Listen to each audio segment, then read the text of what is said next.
This is the Evening News for Tuesday, September 2, 2014. I'm Michael Young. Thanks for joining us. Making the headlines tonight.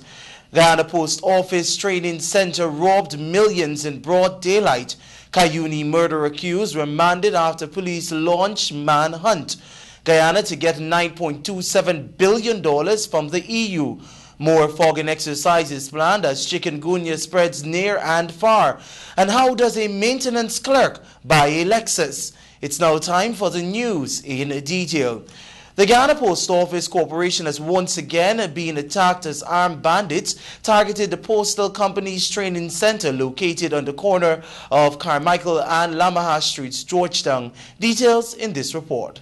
Based on information reaching the evening news, the robbery occurred sometime around 9:30 hours on Tuesday. Initial reports indicated that the armed men approached the security guard and struck him with an object.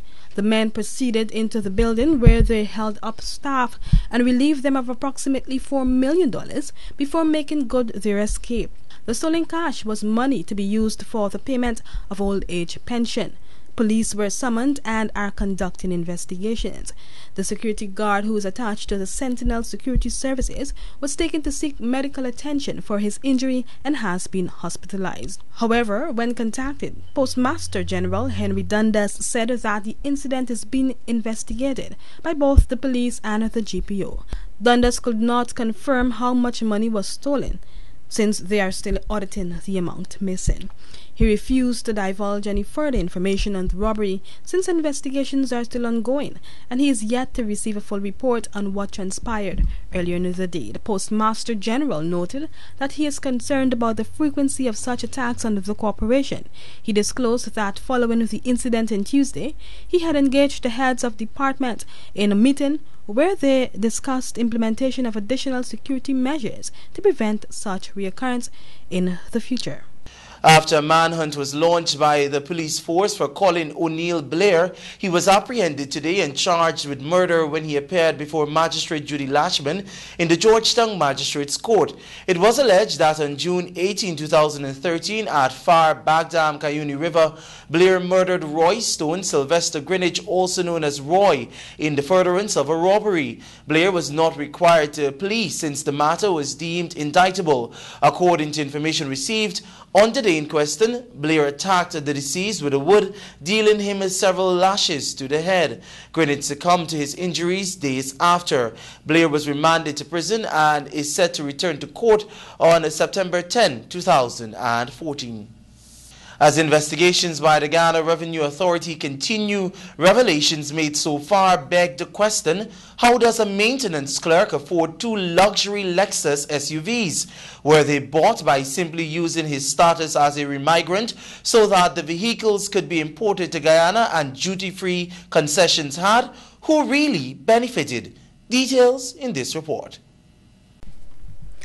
As investigations into the recently unearthed remigrant scam continue at all levels, one must ask the question of how a maintenance clerk employed by a hospital can be able to afford a luxury Lexus L570 SUV.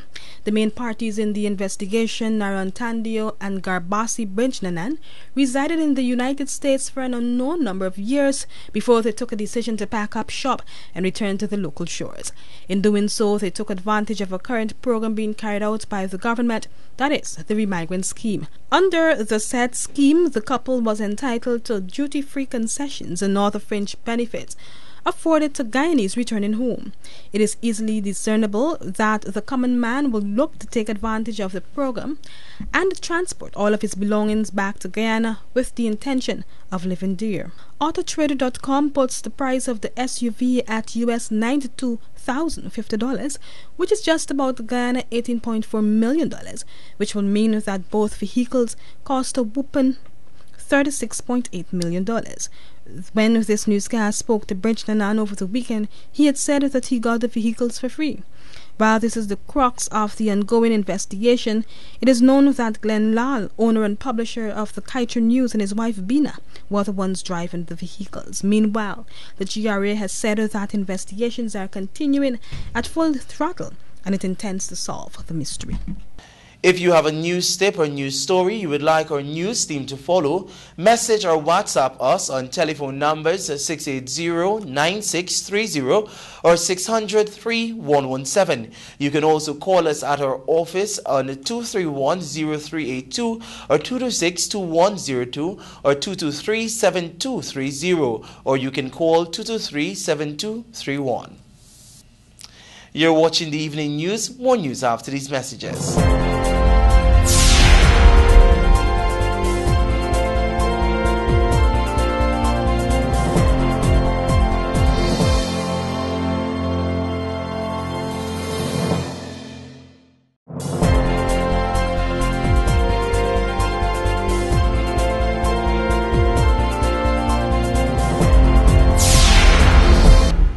Welcome back. Thanks. Staying with the evening news. The Amerindian Affairs Ministry on Monday launched Amerindian Heritage Month as the country's indigenous peoples were called upon to sustain their culture. More details in this story. Under the theme Traditional Embodiment for Amerindian Development, Amerindian Heritage Month was launched last evening at the Heritage Village at the Sophia exhibition site. During the launch, Amerindians were urged to preserve their culture by proactively engaging in a wave of cultural enhancements. Amerindian Affairs Minister Pauline Sukai said that her government has remained steadfast by policies that seek to develop the lives of indigenous people and advance their culture. She noted that international rights activists have blamed the loss of land for the erosion of indigenous culture and traditions. However, she pointed out that Amerindians in Guyana have an upper hand on this. If we were to follow this conclusion, then Guyana's Amerindians' strongest position for protecting and advancing culture remain in the hard fact that we command collectively ownership over a sizable portion of Guyana's landmass. And if this is used as a benchmark, it offers great potential for us as a people to achieve a high point in cultural development. Amerindians has traditionally been referred to as a resilient people. I believe the NTC chair also, in more than many words, referred to this.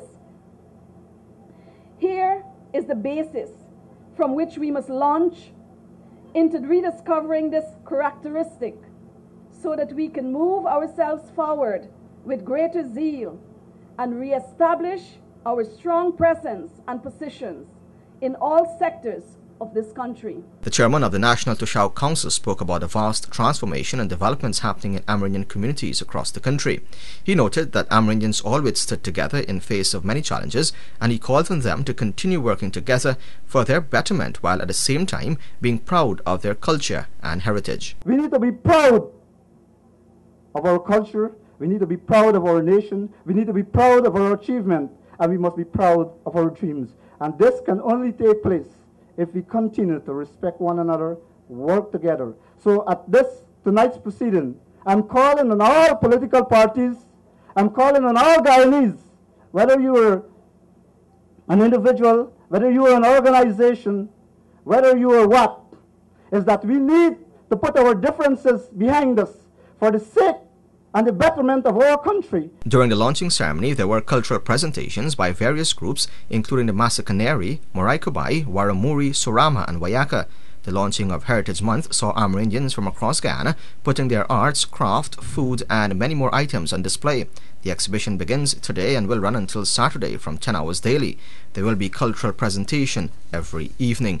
Meanwhile, the Amerindian village of Corau in the Mazaruni River has been selected as this year's Heritage Village and will be hosting the Heritage Day on September 13.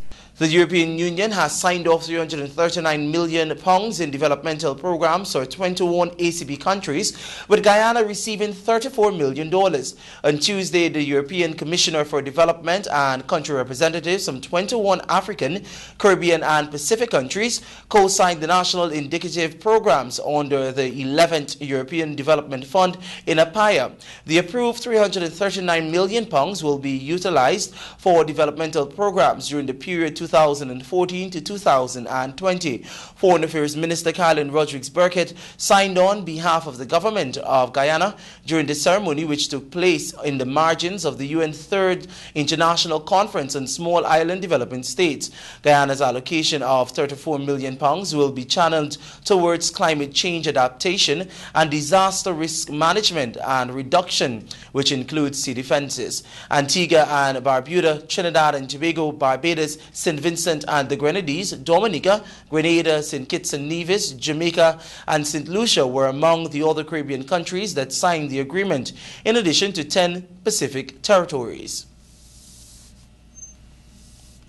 With chikungunya ravaging Guyana and parts of the Caribbean, more fogging exercises have been planned to attack vector-borne diseases in Guyana. Here are more details in this report. 16 communities are scheduled to be fogged by the Vector Control Department of the Ministry of Health as government clamps down on vector-borne diseases.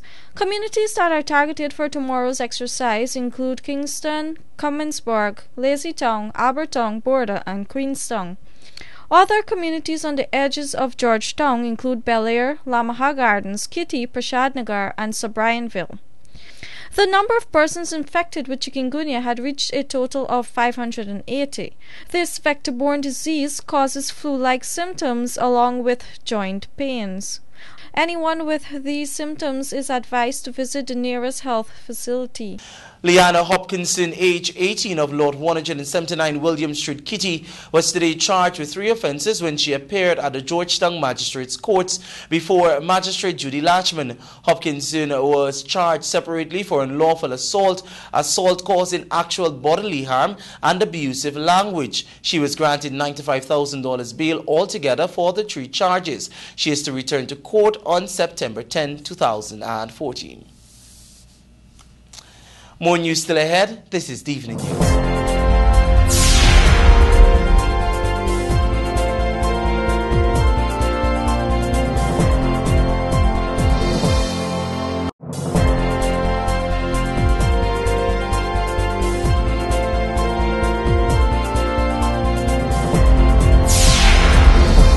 Welcome back. Thanks for staying with us. A 38-year-old carpenter was sentenced to 12 months imprisonment after pleading guilty to a simple larceny charge. Juman Narain is accused of stealing 1 wood spray valued at $1,595 from Survival Supermarket.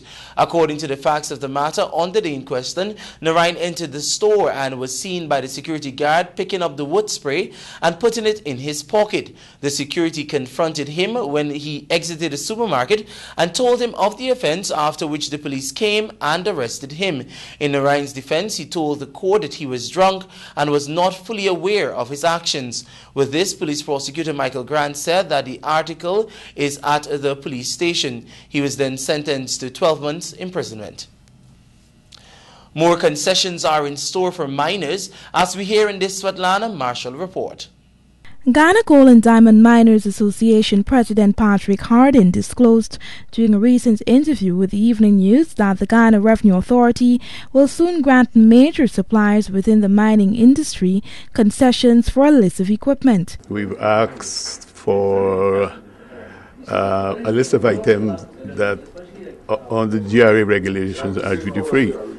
And what we'd ask for is if an individual mine has to bring in and apply for duty-free concession, that's a lot of work. So we ask like the major suppliers, like Crown Mining, Joe Hill, and those major suppliers get the duty-free concession. So then they will bring in the items duty-free and pass it on. I think that is in the process of being approved. I've seen the list yesterday, so I think that's in the process of being approved. He said President Donald Ramatar's announcement that duty-free concessions will be granted for a particular type of vehicle is greatly appreciated. Hardin said the association had long campaigned for these concessions, and it is most pleasing to see them finally being granted. The association has been advocating for the longest while for 4x4 closed vehicles. As you know, most of the vehicles now that apply the interior are 4x4 open back. And open back is not safe because of one, people can fall out, of course. 2, we have a lot of women in mining now, and the safety of the personnel. 3, security. because an enclosed vehicle is a more secure vehicle. In July, the Natural Resources and the Environment Minister, Robert Prasad, announced a menu of measures that are expected to cushion the impact of falling gold prices. At the time, Prasad indicated that more than $1.5 billion will be expended on road repairs within the 6 mining districts of Guyana. Additionally, he disclosed that the Guyana Geology and Mines Commission, GGMC, has granted a license to the GGDMA for the import and distribution of fuel. The regulations that will govern this transaction, however, are still being worked out. The Health Ministry has made significant strides in the provision of audiological services, but the shortage of equipment remains a problem. Svetlana Marshall reports. Dr. Ruth Quaco, coordinator of the audiological training program within the Ministry of Health, has admitted that there's a shortage of equipment in audiological clinics across the country. It was explained that oftentimes the incorrect equipment are bought, while in other cases priority is not given to the most important equipment during the procurement process. But Dr. Quaco said these are just some of the many challenges facing the department. Calibration of equipment still an issue. We still have to bring an expert from the USA to do yearly calibration of all of our equipment. And this is very costly venture.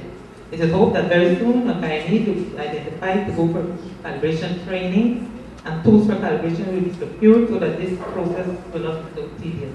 Currently, there are 11 audiological clinics in Guyana, with 3 in Region 10 and 1 each in Regions 1, 2, 3, 4, 5, 6, 7, and 9. Focusing on the identification, treatment, and rehabilitation of hearing impairments and persons with balance problems, the clinics perform hearing tests. Additionally, they make ear impressions and ear molds, fit repair, and service hearing aids. But though the Health Ministry has been able to expand audiological services across the country, some departments are understaffed. One person, one staff, but they also staff running one clinic.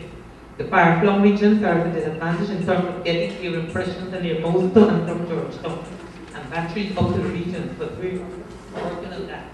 However, she anticipates that these problems will be addressed before the end of the year. By 2015, she said more attention will be given to far-flung communities. Audiology in Guyana dates back to 1998 with the launching of Ear Care 2000 project. At the time, the project was sponsored by the Commonwealth Society for the Deaf, now known as Song Seekers, in collaboration with the Health Ministry. Thanks, Svetlana. In this report, we hear that the Chinese government has donated a quantity of medical equipment to the Georgetown Public Hospital Corporation. Medical equipment valued some $15 million have been donated by the government of the People's Republic of China to the Georgetown Public Hospital Corporation on Tuesday. The donation is part of the 11th Medical Chinese Brigade visit to Guyana and will assist the Chinese doctor in performing effective and efficient services to the Guyanese public.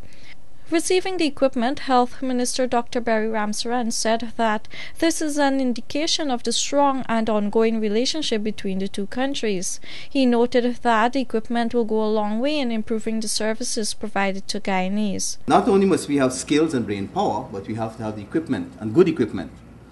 And today we're going to be receiving a small gift, a small but significant and valued gift from the Chinese medical team in Guyana. This is one of many such gifts that have been given over the past few years. It has become almost customary now in the past few years for each Chinese medical brigade or medical team to symbolically hand over some equipment, some instruments, and we think this is a good tradition, Mr. Ambassador. We welcome it, and we have noted the good quality of the Chinese product, their longevity, their durability, and of course their good performance. Chinese Ambassador to Guyana Zhang Limin also recognized the strong relationship between the two countries. 我刚才说的经济援助也好，这个医疗卫生事业派遣医疗队的这些援助也好，都是这个中规两国友谊的见证证明。All these donations or the dispatching of these medical teams is a good example of the good friendship between the two countries.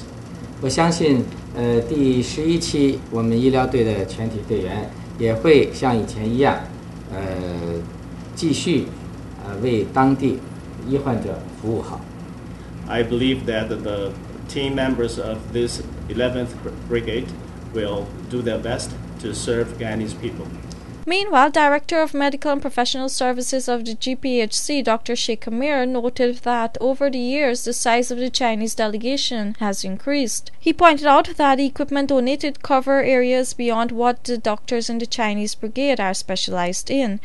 I had a look at some of the inventory that is being donated, and a lot of the supplies do not necessarily fall into the area of our hospital services that we have Chinese medical personnel. So it's not just where they are working, but it's looking at the hospital as a whole. And that for me is very significant. The equipment donated includes ophthalmic micro-units, dermatone and electric aspirator. Reporting for the Evening News, Vanu Manakjan. Your regional and international news are next. Stay with us.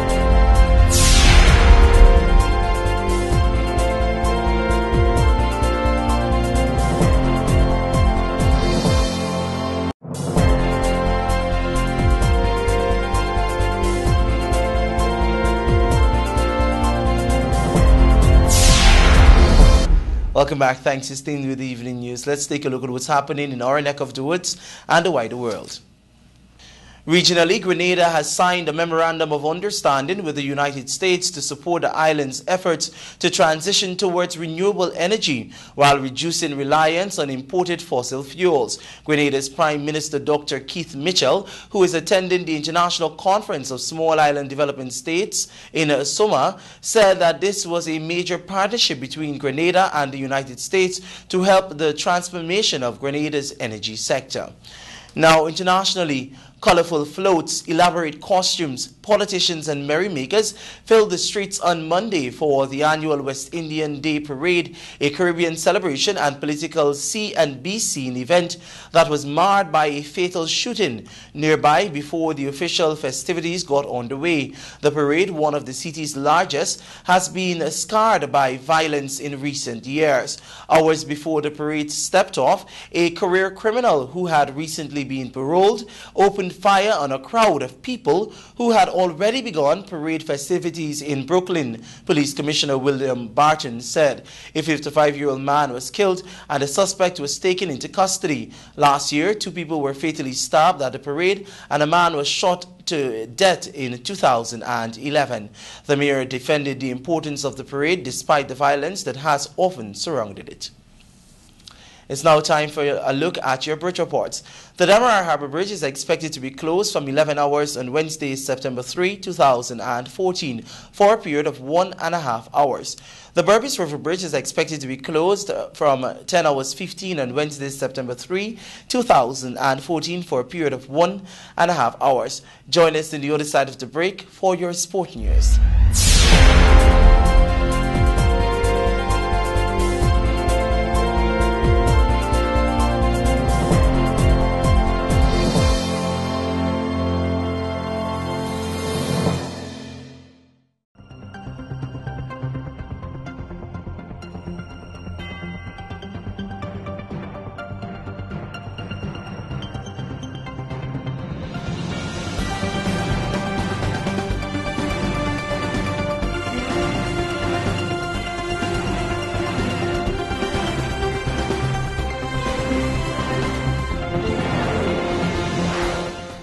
Welcome back. Thanks for staying with the Evening News and TVG Channel 28. It's now time for a look at your sportscast. But first, let's take a look together at the headlines.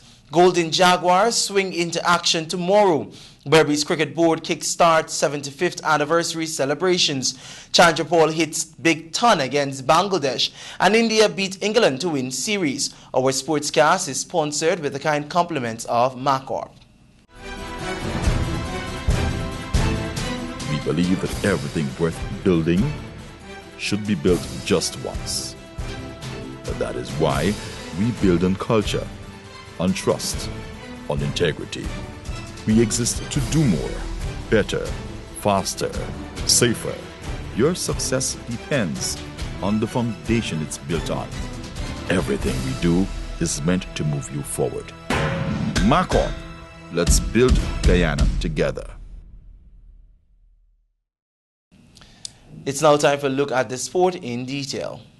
Veteran left-hander Shiv Chandrapal issued a stern warning to Bangladesh ahead of Saturday's start of the first test when he hammered a top-class 100 in the warm-up game on Monday. The West Indies batsman carved out a brilliant 183 as St. Kitts and Nevis and Bangladesh played to a predictable draw on the final day of the three-day game at Warner Park. Resuming the day on 232 for 4, St. Kitts were eventually dismissed for 399 in response to Bangladesh's first innings of 377 for 7 declared. The first test is set for at Amos Value in St. Vincent.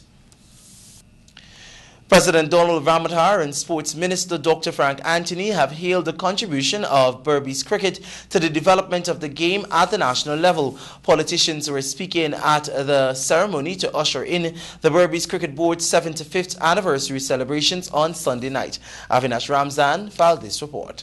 Delivering feature remarks at a ceremony which was held at Rose Hall, President Donald Ramotar reminded the gathering that cricket is part of the fabric of the Guyanese society and is enshrined in the culture of the country. The head of state further stated that cricket can inspire a nation. Cricket itself inspired so many things in our country, and cricketers have grown more than just being merely cricketers, but they've grown to be role models in our society for a lot of young people to follow. Ramotar also spoke of the changing face of the game with the introduction of T20 cricket and a large influx of cash that is floating around. He said the government is not oblivious to those changes and has been making the necessary investment to ensure Berbice and by extension Guyana's cricket is not left behind. Cricket is changing and we all have to adapt to the changing times.